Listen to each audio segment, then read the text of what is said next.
Jax deserves his downfall. Jax has to be one of the most interesting characters not only in the amazing digital circus, but in indie animation as a whole. Never has a character so quickly stood out and pushed the boundaries quite like Jax has done in such a long time. He's a narcissist, he's an abuser, he's a vile freak of his own making, and yet, the worst part of it all is, it's now all catching up to him. As Jax now lies on the edge of abstracting himself and fully embracing his more hideous and monstrous side, he has nobody to blame but himself.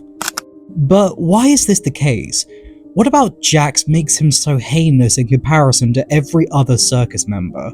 And more importantly, why do I care about him? Hey guys, it's the Pink King here, and today be ready for a hunt because it's time for rabbit season. What would you do if I abstracted tomorrow? I'd move on. And probably forget about you. But in order to pinpoint where exactly everything went wrong, we first need to go back. All the way back to where we began, when our favourite goblin jester Pomni first arrived to the circus.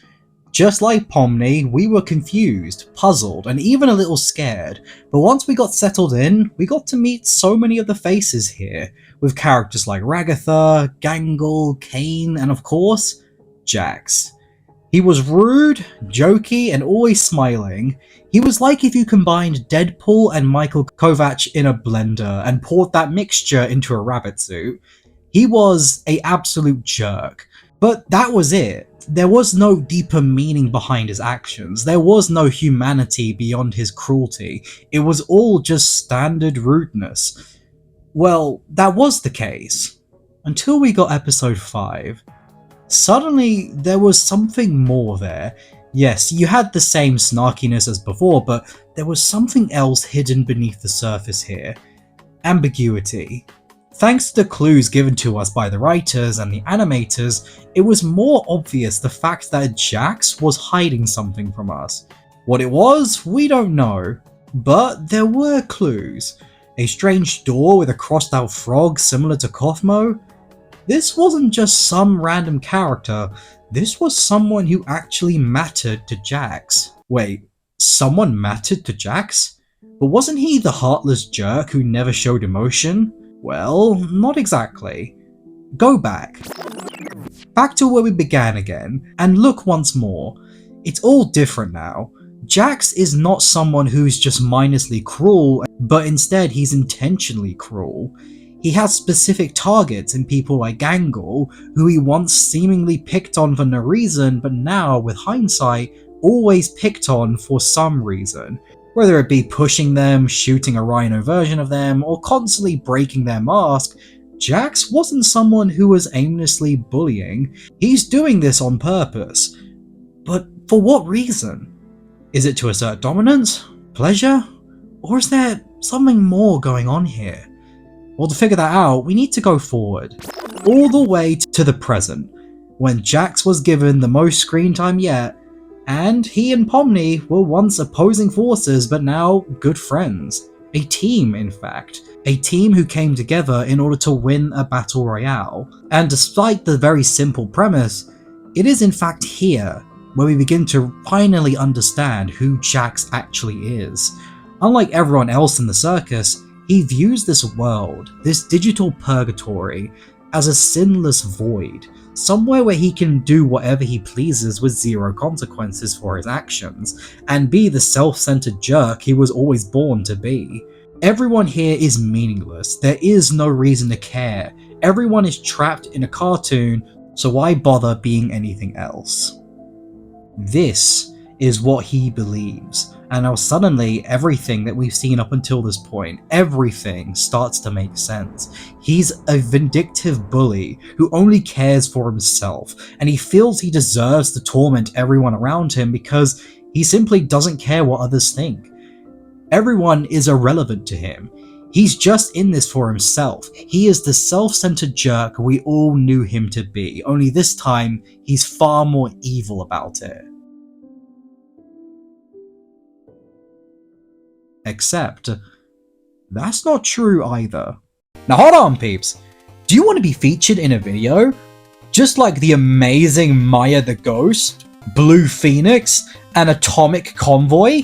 Then all you need to do right now is subscribe. I'm on a mission to surpass Slime the Scrabble, and I need your help in order to do so.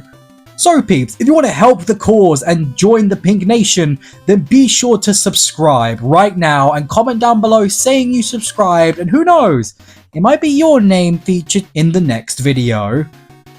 But with that, let's get back into dissecting this rabbit. Think about it. Really think about it, peeps. This is a series that built its foundation on the belief that reality is not always what it seems. There's always a deeper meaning to things. It simply would not make sense for such a well thought out show to go down this route with a character in such a way. This is not Hell of a Boss. This is Digital Circus. It shouldn't make sense for such a complex story to have a rather simplistic and safe narrative with Jax. No, there's something else here. There's something teasing our brain. But in order to figure that out, let's go forward again. Not by much, just until we get here. This doesn't look like someone who's a one-dimensional jerk who only cares for himself, no. There's something going on here. Just like the circus itself, we need to look closer, beyond the surface level in order to see reality. And when we do, we're not confronted by an over-the-top cartoonish jerk or a evil, heartless monster, but instead a hurt soul. A soul that is lying to not only the world, but himself. A soul that has a story he's not telling. This, peeps, this moment right here is the one that made me realize Jax is far more layered than we initially gave him credit for.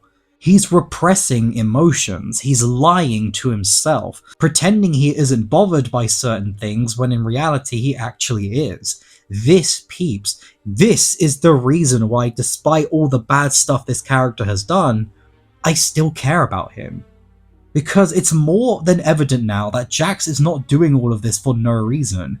He's not some mindless bully. He's in fact a deeply traumatized individual, someone who suffered a great tragedy of some kind that resulted in him sheltering himself and hiding from the world, denying his own humanity in the process. Meanwhile, everyone else like Ragatha, Zubul, Kinga, and Gangle have all began to heal themselves. They're slowly accepting their flaws, accepting their burdens, accepting their traumas, and are slowly but surely trying to heal through one another. But Jax? Jax is doing the exact opposite. Instead, he's hiding behind a thin piece of paper that is slowly ripping away, all because of one person. Pomni. Yes, our favourite gremlin has a major impact on Jax, as she's essentially the voice of reason here, the everyman if you will, the one we the audience imprint onto and the one who's been able to understand everyone, looking past their issues, their traumas, their problems, and find their humanities and help them find their own humanities as well. But when it's Jax's turn, he can't accept it. Because if he lets the wall down, if he accepts his pain, then suddenly he has a lot more to face about himself than everyone else does. Not only the traumatic memories or what happened to his friends Ribbit and Kothmo, but also his own actions, his need to make everyone around him suffer, his cruel and selfish sins that are simply too painful for him to face. In his mind, he feels he's not strong enough to face the truth, or that he's not deserving of the truth, and in doing so, he's slowly abstracting before our very eyes. And the thing is, while I have sympathy for him, it's all his fault. He chose to become a bully, he chose to hurt others, to try and make himself feel better by making enemies out of everyone instead of friends, to believe the lie that he keeps telling himself, trying to make himself comfortable in a place that simply put, is not. Every decision he made when he got here, he made on his own. And this is the reason why I absolutely love Jax so much as a character and hate him as a person. Because he's someone who's consumed so much hate, so much spite, so much anger, all when he didn't need to.